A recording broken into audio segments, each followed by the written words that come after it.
Hey y'all, welcome to my channel. Excuse the way that I look. I'm at the beach and the only makeup I have at the beach is sunscreen. So we've been at the beach all day. I look a hot mess. Apologize. But I want to share with you my couple of recipes that I have that I cooked my whole chickens and I made a few recipes out of it. One is a Thanksgiving Day casserole is the name of it. It was delicious. And then I just threw together some chicken salad, no recipe to it, just whatever I had in the refrigerator. So I hope y'all enjoy. Here's my chicken. It's frozen. I put it in the refrigerator, but it did not thaw. So it's fine. We're gonna put it in the crock pot and we're gonna cook it on high. It'll just take a little bit longer. So in my crock pot, I'm putting some Italian seasoning, some ranch seasoning, and a little bit of poultry seasoning. And we're going to put that on high and let it cook for a while, probably 7 hours. I don't really know. We're going to let it cook for a while. Okay, so here's our chicken after cooking about 7 hours in the crock pot, and it is literally fall off the bone tender. I mean, you cannot get more tender than that. I mean, the meat just falls right off the bone.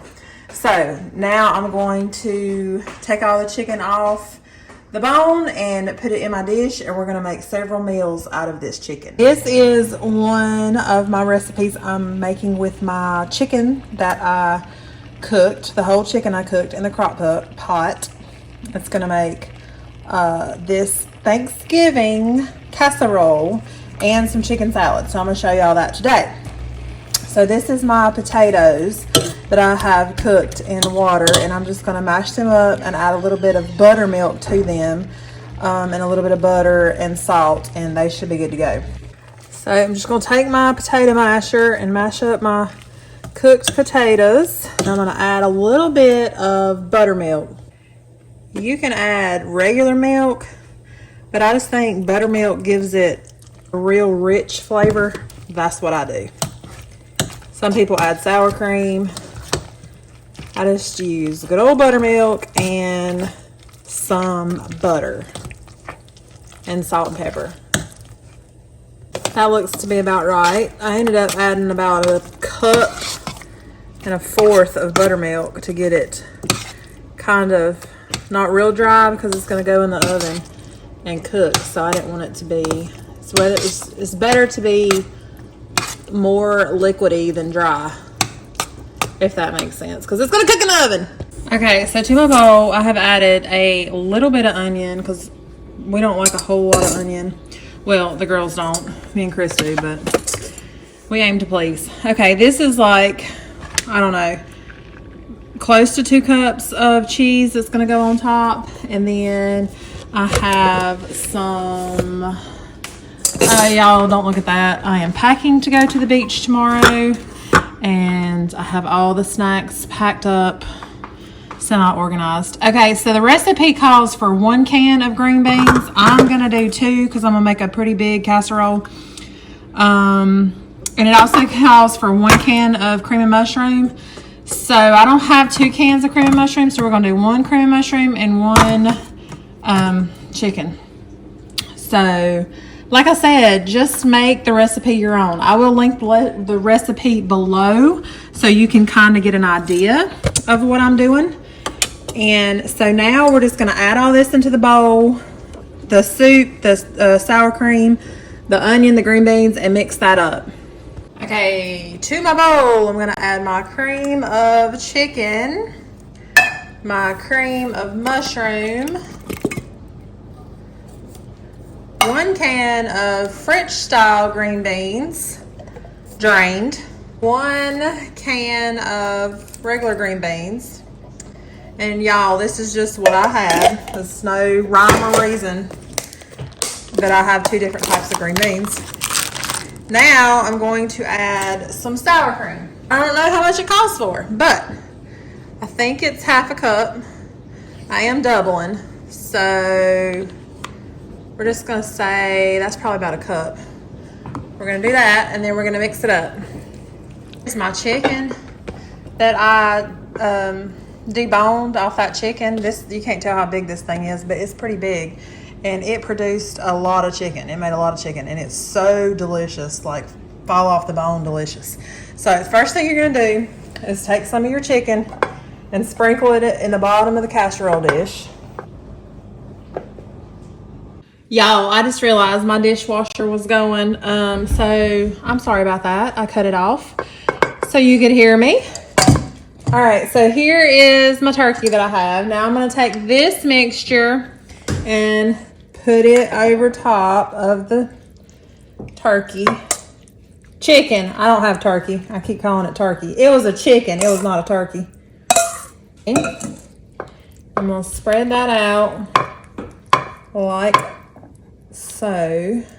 And at this point, I forgot to put the salt and pepper in the mixture. So what I'm gonna do is get the salt and pepper, sprinkle a little salt on there. Not too much because, you know, it's salt in the mushroom and chicken.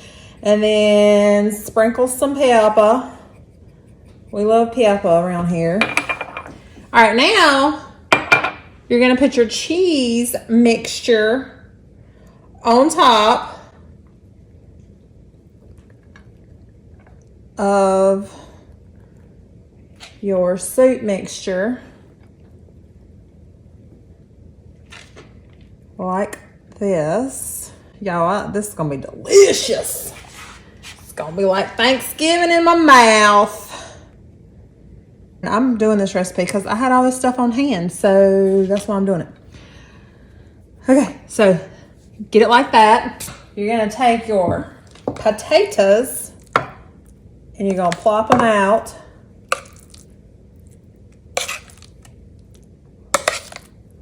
like this. Okay, and then you're gonna spread them out as evenly as you can. Which when they're nice and hot like this, they spread pretty easy. And then of course make sure you put a lot of liquid in it, in your potatoes.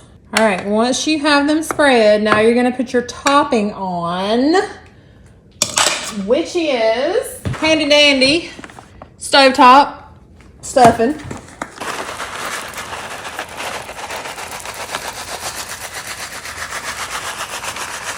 Now, instead of putting like liquid over top of the stuffing, you're gonna put tinfoil over the casserole dish. And that will keep the moisture in it, and it will, like, the moisture will go to the top of the aluminum foil. And so this will be nice and moist, and that way you don't have to put liquid on it. So we're gonna do that right now.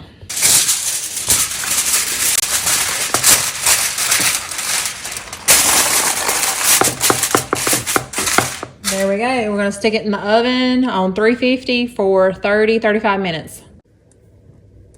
Okay, here it is out of the oven. It did not make as much moisture as I thought it was going to, so I added a little bit of liquid over the top and then took the tinfoil off, put it back in there for 15 minutes, and it is perfection. And Chris has already gotten to the corner of it and said it was tasted like Thanksgiving in his mouth. So here it is. Now with the rest of the chicken, I'm gonna make some chicken salad. Now, the stuff that I wanted to make the chicken salad with, I don't have. So once again, we're gonna use what we have. So first thing I'm gonna do is chop this chicken a little more. I'm just gonna give it a good little rough chop so the pieces are not so big. I don't like my chicken like real fine and mushy, or real fine, I should say. I kind of like it chunky but not too big. All right, so I'm going to put my chicken in here. Now, what I had originally planned was to put grapes in here. the grapes are gone. So they got gone before I could make the chicken salad. So what I do have are these fresh cherries. So I'm going to take the stem off, and I do not have a cherry pitter. So yay me, I get to cut these, and I'm just going to cut them in little pieces and throw them into my chicken. So I've chopped up all my cherries and added it to my bowl. And now, I mean, everything's better with bacon. So this is leftover bacon from breakfast, and I'm going to chop it up and add it to the chicken salad. So I'm going to give it a rough chop, because why not? Everything is better with bacon. And I'm just going to add some bacon to it. I'm going to take these cashews right here, and I'm going to do probably, now I like a lot of these kind of cashews. I love them, to chop them, give them a rough chop, and put them in my chicken salad. I never really make my chicken salad the same. Every time I make it, it's a little bit different with something else. But I always go back to these cashews. I love cashews in my chicken salad. What do y'all put in y'all's chicken salad? Leave a comment and let me know how y'all make yours. Because I love chicken salad, and I love to make it all different types of ways. I mean, you see me using cherries and bacon. I mean, just, you use what you have. So I'm going to add these in. And then the last ingredient, doesn't that look so pretty? The last ingredient is going to be Duke's mayonnaise. And yes, it has to be Duke's mayonnaise at our house, because that's just what I've grown up on, and that's what I like. Like 2 spoonfuls, and mix that up and see if I need a little more. But I'm going to mix that up, and I don't really think I need any more. I think that's going to be perfect. Right like that. I'm going to add some salt and pepper, a little bit of salt, a little bit of pepper. So that is cherry, bacon, cashew, Duke's mayonnaise, chicken salad. It's going to be good on some bread, crackers. I'm going to put that in a bowl, a Tupperware bowl, and I'm going to take that to the beach with me. Thank you guys for watching, and I'm going to go enjoy the beach, and I'll see you in the next video.